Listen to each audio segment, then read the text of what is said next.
So I thought I'd make a interesting video, or puzzling video. So, of all the attention that is being caused, I have gone to Auschwitz. I've nearly dead. I've been homeless on the streets for, I think it had to have been somewhere around like 5 to 6 years, just sleeping outside next to dumpsters, just living underneath the bridge with no future, can't work, people spitting at me and beating me up, just like a worthless bum that you would see in a commercial or movie.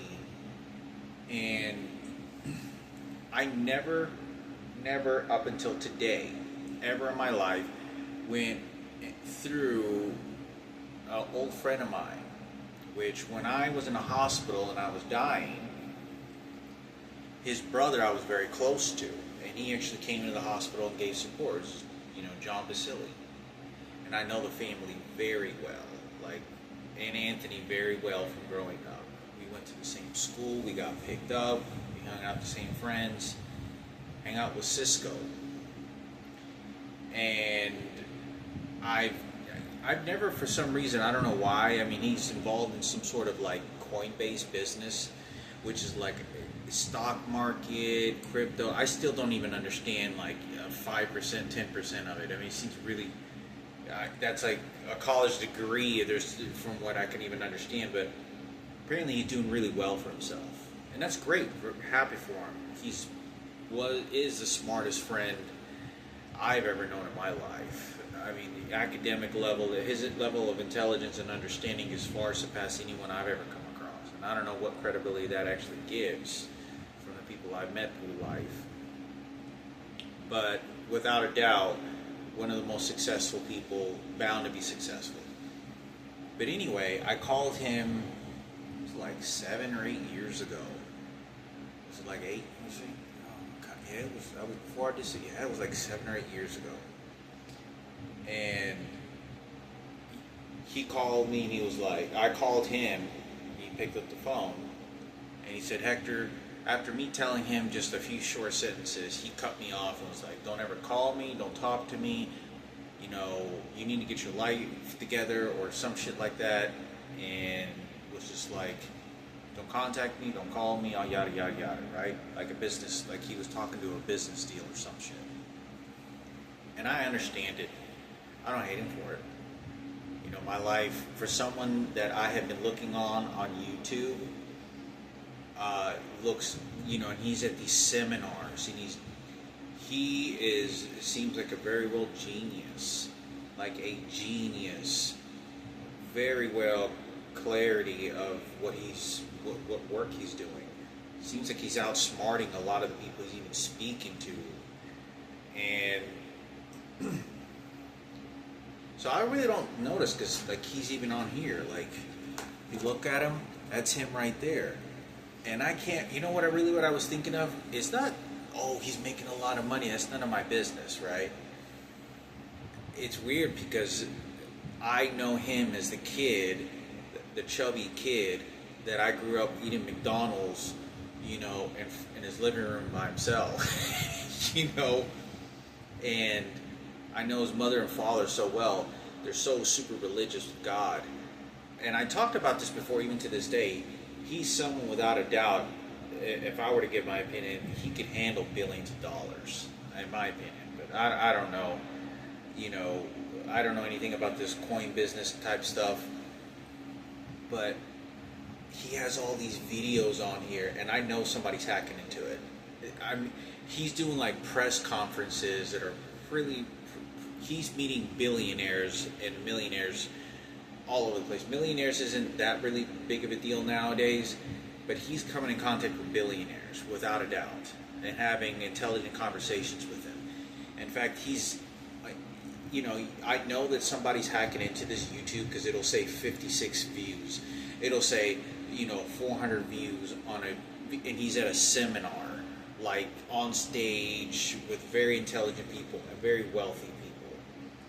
And in fact, he's involved with Coinbase, which is a company apparently and he's like the president of Coinbase Asset Management, which has to do with investing in, I don't know, I still don't even understand it. It's some sort of, I don't even know what Bitcoin is and the relations to any of it, but it's some sort of stock trading, crypto, and it's so you exchange finances to better your life and in the stock market world. And the guy that actually owns Coinbase is a guy by the name of Brian Armstrong. Okay, and I'm pretty sure of all these interviews he seems to be doing, like on stage speeches, he's very prolific. I think that's the correct word, where you're in public and you're saying all these, he's very intelligent, where he's talking to billionaires. This guy Brian Armstrong, who's the owner of Coinbase, is a billionaire. He's close to the one, if not one of the top 500 wealthiest people in the United States. This guy is worth $8.89 billion. And this is a guy that I'm pretty sure he's met this guy probably at some point in his life, because he's a Coinbase Asset Management. I'm sure he's probably come in contact with that guy and spoken to him, and probably other billionaires. I'm really impressed. He seems 10 times more intelligent than he did when he got out of college, or when he was like in his early 20s. Then I may have spoken to him once. He seems way like he really developed very intellectually and very, very well. Did very good for himself. But he told me not to comment. It's weird because I think to myself, that's the guy that, like, when we used to go to school, we used to wrestle a lot with me, him, John, and a bunch. We used to have these like wrestling matches, and when we were like little kids, he was like 11, I was like 13, and I was so scrawny that we would all wrestle, and I would get thrown around like a rag doll because I was like a toothpick. And we used to have all these games when we were kids.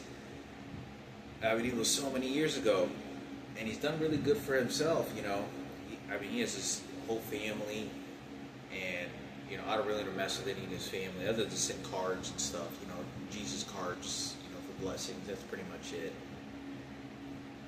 But I'm thinking, golly,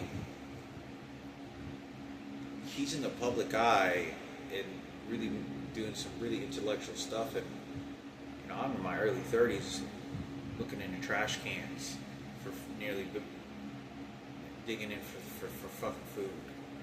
Like at that point, it was so abusive. It was so horrible. I can still, it's so clear to me how I can still remember all these experiences and how pathetic it really seemed. How difficult it is to survive, how difficult it is to maintain that type of existence. People have no fucking idea. Me traveling like that, because you have to carry your backpack the bathroom, you have to, in these small squeeze spots, you have to have the proper hygiene, you have to have the proper tools for very quick little things that you need to take care of, that you don't want to put extra things in your backpack that you can't hold, because it adds more weight, and everywhere you carry that weight, you walk 3 to 4 hours in a single direction, 2 hours in a single direction with 15 pounds on your back extra, walking 2 hours, in Alaska, and Seattle, Washington, Denver, Colorado. And I'm not jealous in any kind of way. I could end up homeless again. It's very likely that could happen again. I don't have anything, family or anything, and whoever's controlling my life. I know the only thing that I'm preoccupied, if anything, I really don't put any thought to it, but it had to have affected him. I'm watching these interviews, and they know what's going on. I know exactly that he's maybe picking up on some of that garbage shit, that whatever, as many people that hate me, and have animosity toward me, is some of that hate is probably flowing toward his direction because he was associated with me at one point in his life. So I can see why, to keep his business and everything intact and keep, it's just whatever. I don't hate him at all like that. I really wish him the best. He deserves all the work he's really put into it, him and his brother. But it's weird, like, he was really kind when I was a kid. And I remember him coming back, like, because I had to cut my backyard, and my mom would, we would be doing yard work, and he'd be kind enough to, like, trim the wedges in our backyard and alleys and shit for free. He was like, hey, and he met my mother, and he was talking to her. And he goes, damn, Hector, I feel sorry for you. You got to cut all that back. You got to cut all your backyard, and that's a huge backyard. But I was going through this, and I mean, it's pretty wild, the number one thing that's very nerve-wracking with this, if I didn't think that they're poor and enough people didn't want me dead, which I thought about this slightly before, but now it's even more of a real danger. And what about people that are very wealthy like this, that have the money to kill people? Like, they have all the money in the world just because you don't want to ruin their business. You don't want to ruin their clan and their circle of, whatever the fuck goes on, because they work so hard and they have their own ways of doing this for a fucking spick worth of Mexican to show up like the way that I look, and everything that's going on is just get rid of his life. He's scum. Let time kill him. We'll just send him whatever it is. Or they could sit. That's very frightening. It's almost kind of like what you would hear in the Illuminati's of devil worshiping and shit. Like they just, get rid of human beings that gets in their way or ruins their circle. Which makes me think that this could have happened to me many years ago. These people don't, they and I'm not talking about Anthony himself, but others. They know the shockwave is being sent. And, you're messing with people with all the money in the world, and I met Michael Jackson and President Barack Obama and all this other shit. It puts me on a high list of fucking possible murder, they'll have me murdered, just like, get rid of this piece of shit. Like, they're high quality existence, and, but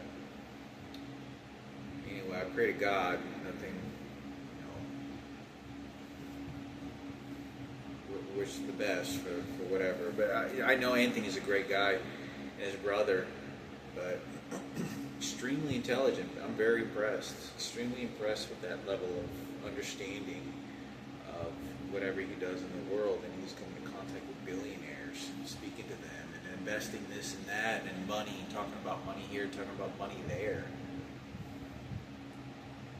I never bothered him. My friend John, he was my best friend. His brother's my best friend when I was growing up, one of my best friends.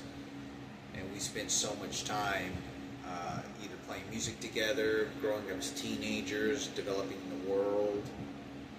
And it does make me think to myself, it's just like,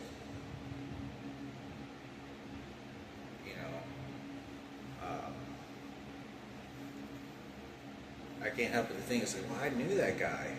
You ever hear the stories of, like, the poor guy that lives underneath the bridge, doesn't have anything going on in life to complete trash ruin, and then comes across people that he knew, and they're the most successful people in the world? That's what it feels like. I have no jealousy to the more success he has, but that I hope he has, him and his family. But it's wild to me think, like, I spent so much years people abusing me, and all I wanted to do was find a work and have some sort of respect, of dignity. And people were trying to hit me with their cars, spitting, fighting, attempted murder, raped. In fact, his brother, John Bassilli, is the one that bailed me out of jail, or helped me bail me out of jail when I got raped by the transgender. This is a true story. When I got raped by that transgender, Patricia, Godina, it was John Bassilli that showed up to help, and he talked to her over the phone. And when he talked to her over the phone, he told me what was going on. He went to the jail to, like, I forgot what it was, to like give money to my mother, or I don't think I was talking to my mother at the time. I don't know what he did. He did something. I couldn't remember what he did, but he helped me, like, loan some money to get out of jail, or he helped me pick up my car, or drive my car back from the jailhouse. I couldn't remember what it was, but it was something like that. And it's wild. You know, it does make me think of the days of sleeping behind recreation centers and freezing temperatures. You're talking, 37 degrees, 31 degrees, nearly freezing temperatures. 35, 37 degrees in Alaska, Anchorage, Alaska alone, and far distances and low populations of people. And seeing food being thrown in areas where people would stop me, and they would throw food, like leftover burgers or tacos and shit, and they would throw it on the floor where they knew I was going to be sleeping, because they knew, they had mapped me out so well. They knew my migration techniques for me to always think about survival. Like, I had to find shelter, and it would get really windy. So if they knew it was windy, they would know that I would find pockets in certain parks or areas where I'm likely to be, because of the wind would be chill, it would be so cold. And, in Alaska, sleeping, at parks, and, it was unbelievable, some of the things. Not that very many people cared, but more to do wrong to me.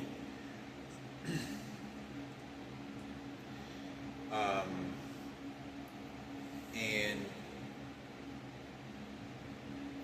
I mean, it's pretty wild, Not that it matters, I still want to focus on getting my LVN and focus on my patient care technician class. I'm hoping that everything still goes successful. But I haven't heard anything from them yet. But I'm still got to work on getting this patient care technician, and then hopefully one day in 2027 start my LVN program. But that's going to be a long journey. But wow, this guy, when you mess around with billionaires like that, and that sophisticated type shit, god damn, my life becomes scum, worthless, dog shit to these types of people.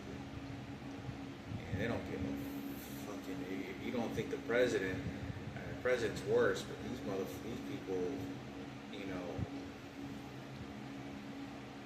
you're not going to take their circle away. And, but yeah, I mean, people think, he may scavenge or come for money or whatever it is, but it makes me think of myself.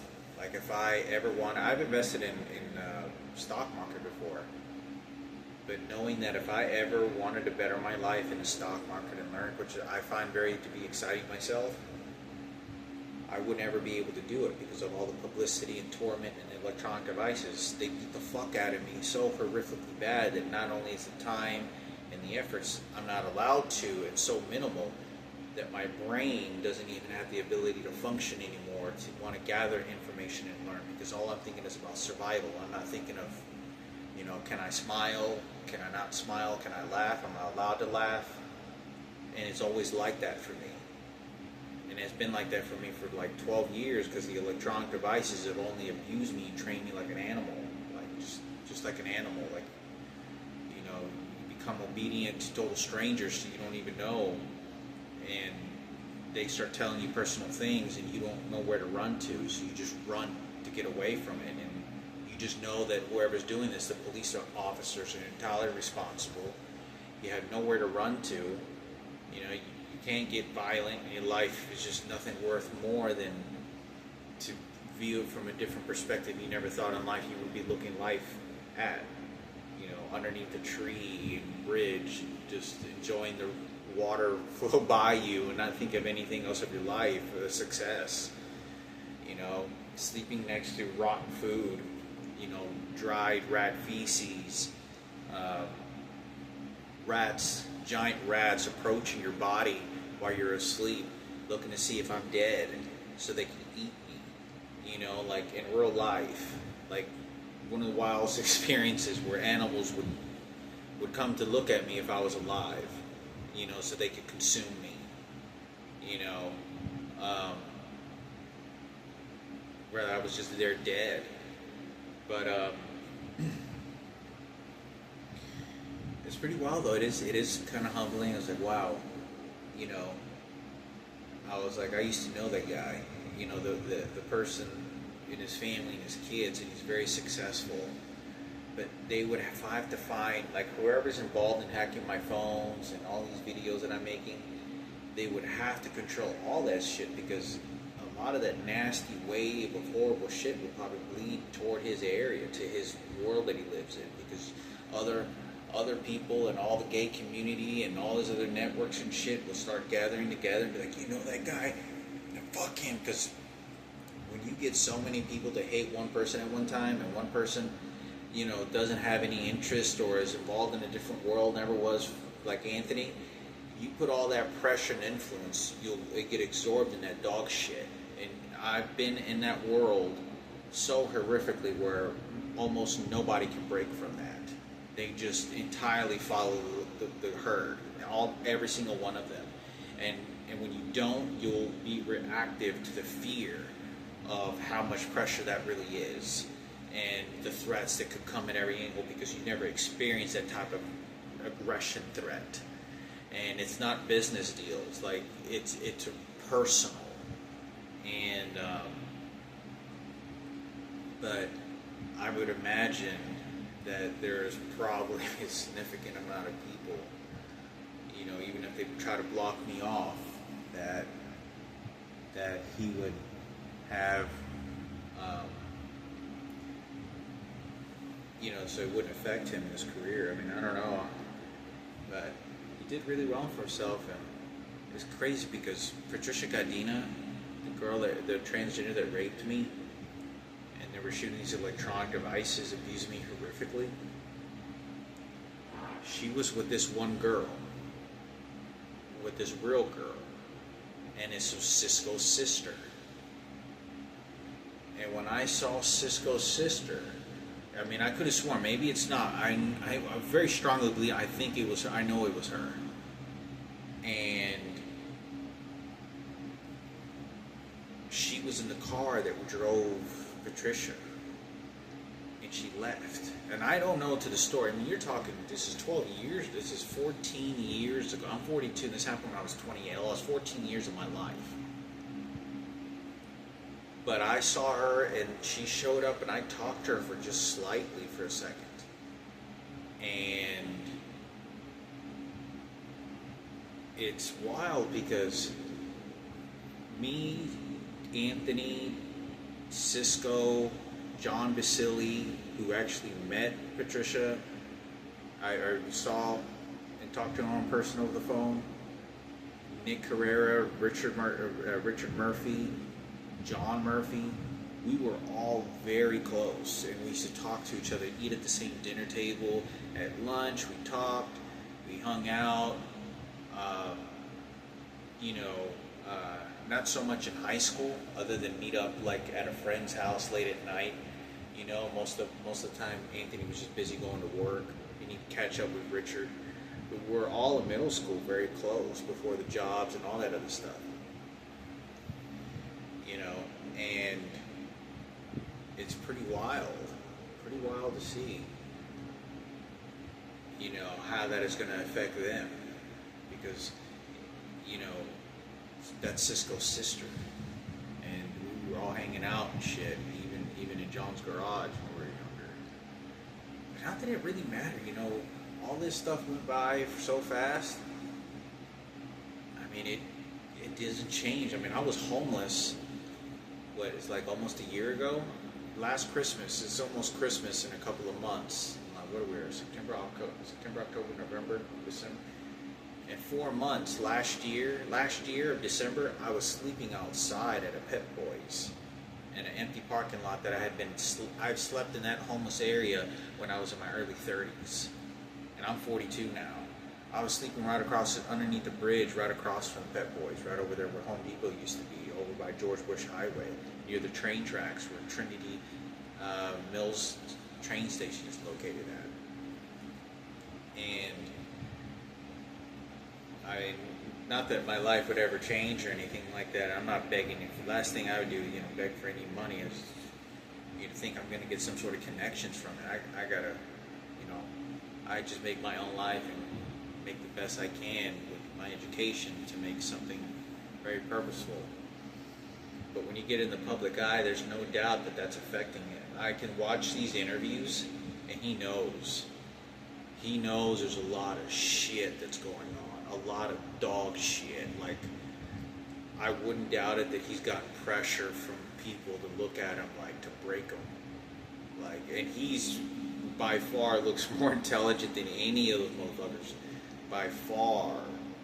But what are you gonna do when you gang up against 3 guys trying to fight you at the same time? You get your ass beat. You ain't gonna win a fight. And and it's just kind of the same concept of that. Pretty wild to see something like that because he is. I met his biological father too. It was wild because his biological dad, is 7 foot. I'm not kidding. His dad was, I want to say 6'11", maybe even 7 foot, maybe 7'1". I'm not kidding you. I went over there right after coming home, right after getting to Dallas from Alaska, when I was 34, I think it was. And I went over to eat at a dinner table with John, Bassilli, and Anthony wasn't there. It was both his parents. And I met Anthony's dad, who showed up. And this dude was like 7 foot. I mean, he was a giant. And not just big, but he was like tall. Like he walked, he was 7 foot. Like, no joke. Like he walked. And he looked like one of those, Shaquille O'Neal basketball players. Like he was just, what the heck? I mean, this guy was huge. And that was his biological dad. And, I mean, I don't know what the story to that ever was and what had ever happened. But, yeah, I mean, I know he got baptized or something like that at their home. But yeah, to the best of wishes, it kind of makes me nervous. I'm glad I probably stayed away. I don't pay attention to read much. I may skim through on a linked profile to read some stuff I really don't understand and then just kind of go about my business. But it is kind of cool to look at somebody that I've known, really well known, successful, and on this sort of public respective side of things with professionalism, of academics like that. But I wonder how much he knows about these electronic devices beating the shit out of me. I wonder how much John Bassilli knows, because I stopped associating with them, and I'm sure that's why John Bassilli stopped associating with me, because of that business and the attention that it was causing. Because it started sending bad waves and some bad shit. I remember even John Bassilli about 4 years ago, he texted me out of nowhere, and he just sent me a text saying something like, "Oh, how you doing?" And I know exactly why he sent that, because they're getting some of the heat. They're getting some of whatever was going on in that circle. Groups of, these, it's like, "Oh, you want to fuck with us?" All this attention, gay power shit, And there are no fucking straight guys at all. No straight guys at all where the shit that are billionaires or millionaires. This high level academics of intelligence, there aren't any. They're all the scientists, they're all the doctors, they're all the geniuses. There's not any of us.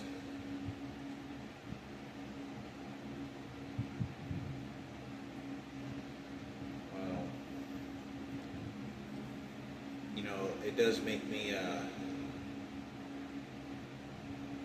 makes me think, that stuff has probably caused a huge wave over there. his world, because if I had no associations with him and I'm traveling all over the place and everyone knows who I am, there's no doubt that that shockwave is going over to him and John Bassilli, without a doubt, especially him, because if you keep getting in the public eye and all this other shit, you have to be getting some sort of like, fuck that motherfucker Hector up, fuck, you know, or he's a worthless, or you think you're going to help him, or any kind of assistance, because it's always like that. Like when I was homeless, you know, you go through, I don't know anybody, you know, I slept in probably like 12 to 14 different type of homeless shelters. Like any type of shelter that admitted homeless people, even if it was just for a night or two, it was probably somewhere around 12 to 14 different ones, all throughout the United States. In some of the states that I went into, I slept again repeatedly. Like I went to Lawrence Community Shelter, was there for 5 or 6 months, and I left, and I'd show up again, and a year later, still homeless, traveling. I was sleeping in empty parking lot, garages, every condition you can ever imagine. Getting 4 hours of sleep. I still remember how Alaska was. Freezing temperatures, you know, having to put layers of clothes on to keep myself warm, and then I get a cup of coffee, a cup of tea, and I have to walk 2 hours like one direction just to get to Denny's, and then another 2 hours just to get to the other place. It was constantly like that, and you know, it's just pretty wild, you know. I'm sure he has interest in more of just being just some dead, worthless corpse. But you can't help but think that, you know, I can't help but think how much shit is probably circling around in the world that he lives in. And, how, you know, like, whatever it is. Because he called me, I called him one day and I spoke a few sentences, and he was like, don't call me, don't talk to me, don't ever call me again. You got a lot of problems, you know, you really need some help, get some whatever it was. I don't even think he said he needed some help. He just like, you got too many problems, you need to get your, you know, things in order. Don't ever call me ever again. I don't have time for this. I don't have time to be, you know, dealing with this type of shit. And I'm watching some of these interview videos, and 100,000% he knows, and he's probably going through whatever Instagram or Facebook or whatever it is. It's like, damn, you know, this guy I used to know is having all this shit, and he's going to Auschwitz, and he's homeless, and he's living like a scum, posting up. But I don't know how this goes, because there's so much hacking. Like, I'm watching some of these videos, and they're altering the videos. And so what they'll do is and I've caught this several times, where their faces will be realigned, and specifically women. And on a lot of these videos where they'll make the women, and there's a program software that readjusts the face of the identity of the female to make it look masculine. There really are females, and to confuse me. And I've seen people that have the cameras close to their face, and they'll move like this, and you can see sort of the hologram, the shape movement is being altered with some sort of software. And I noticed that even when I was watching some video, I watched Anthony, it looked like they could hack into it, because I've seen this several times where that doesn't happen in the interview, and you'll see them raise their hand and go and you'll see somebody move their hand and adjust their face, and it's not really them. It doesn't fit with the pattern or expression about what they're doing in their position doing an interview.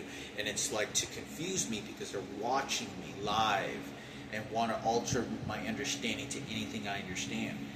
Man, this makes me think, it's like, man, they could have just killed me a long time ago. Why are they wanting to keep me alive? The president and these other scumbags, like all these billionaires and all this attention. Why, you know, there has to be something, because they could have easily disposed my body in a, like my sister, just dump it in a dumpster and then tell Celestina whatever stupid shit we need to. This is for President Barack Obama, for the niggas, for Michael Jackson. It's especially for the gays. The gays unite. We unite. We try and beat anything. We take out anything. We run this country. We say do and do anything we want. We're the dominant ones. We got the money. We got everything in this world. Why not just get rid, but necessarily getting rid of something isn't the best. Use it for resources. So then infect it with HIV or rape it, and then let it be shamed in front of everything. Because I'm literally going to Disneyland, and there's, and I'm watching, there wasn't one heterosexual female in the entire campus. The entire facility, the entire Disneyland, there wasn't one heterosexual female. They were all transgender females. All of them. It was one of the crazy experiences to be there at Disneyland, and there wasn't a mixture of people. It was just transgender everything. Every fucking thing there. Fucking like mustaches and lipstick. Just transgender ruling and shit. It's wild, And I'm sure he probably finds in his other fan, some of the other fields it so offending, but Cisco, we were all friends. We all were very close friends, hanging out and just being young, playing video games all the time, spending the night at Richard's dad's house and his birthday parties and whatnot. And he used to come over to my house. He gave me rides multiple times to work. He actually, one time when I was having my car towed, this is one of the worst life experience. This is one of the worst down points. And I remember I was 19, and it was right before Robert Girardi died. And he was driving his dad's old truck. And he was nice enough to come pick me up and help me tow my car because I was stuck. And I actually ran into the back of his truck many years ago on accident. And it was it was a real wild experience. I remember I was like a toothpick. This is when I had a plastic anemia and I had no idea, and I was 19.